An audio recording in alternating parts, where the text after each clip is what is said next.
Maglilinis po tayo ng ating washing machine, guys.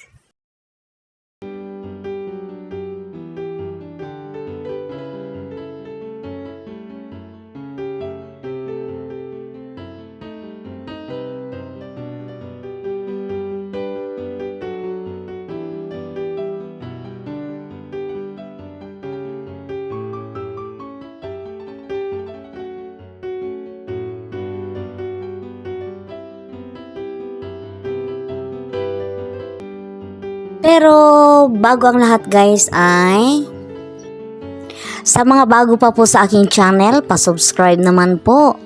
At kung nagustuhan po ninyo ang aking video, paki-like, share, comment. At pakipindot na rin po yung notification bell para ma-update po kayo sa aking mga parating na video. Ganyan po karumi, guys, sa nakikita po ninyo yung mga putik-putik sa mga gilid-gilid kasi kailangan po natin talagang palinis regularly yung ating washing machine para malinis po yung mga damit na nilalabhan. Ayan. Kasi po ang tubig natin sa ngayon, guys, ay hindi po kasing linis po nung araw, lalo na po dito sa amin. Ayan, heto na po ang washing machine po namin ngayon, malinis na po.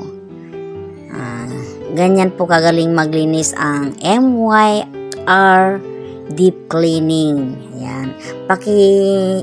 Na lang po search sa Facebook. Ayan.